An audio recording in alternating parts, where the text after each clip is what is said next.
This is AirGunsNirvana with a detailed look at the Nirvanamod plus other trigger enhancements. Now to start off with, to perform the Nirvanamod is really quite simple. You'll need a Dremel tool with a cutoff wheel, and you'll simply nip this bit of brass off the front of the trigger. After that, you'll be left with a rough edge here that you'll need to get some fine grit sandpaper and sand that down smooth. Then it's over to the buffing wheel to put a high shine on the trigger. While you're there, you'll want to pay attention and give this bit here a nice polish. This is where the trigger and the sear contact. Now for the other mods that I will be discussing, I found those on different Crosman forum websites. Unfortunately, I do not recall which particular forum or which particular forum member it was that suggested these modifications. I apologize for that. Hopefully they won't mind me sharing those with you. So here we have a standard Crosman sear, and here's where the sear contacts the trigger.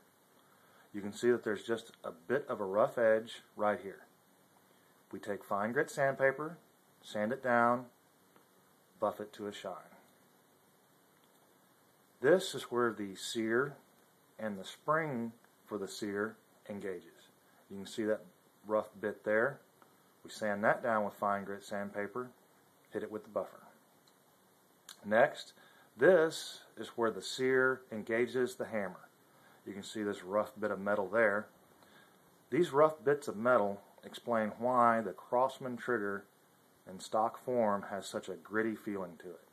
But after we hit it with fine grit sandpaper and polish it up, it's really quite a nice trigger. Now on to making the trigger more stable side to side. I like to add shims. This is where the sear pivots. This is where the trigger pivots. And when you add shims, you will also need to remove a bit of the material on the frame as well as the side plate. If you don't, when you bolt it all back together, the trigger will not move.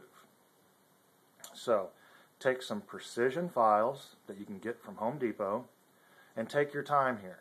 You'll want to remove a little bit of material at a time, assemble everything together, and check the fitment. Here you can see where the shims have been added. Here, the sear was added, shim, trigger, and sear. Here you can see where the sear and the trigger contact one another. Putting a nice polish here makes a world of difference.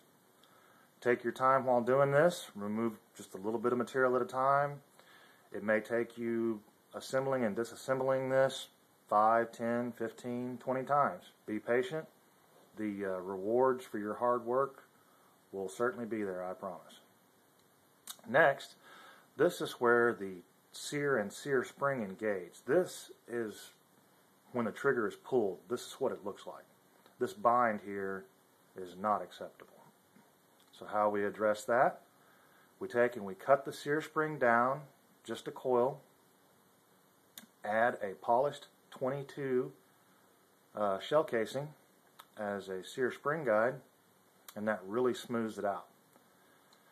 We take the factory end of the spring and leave it down here.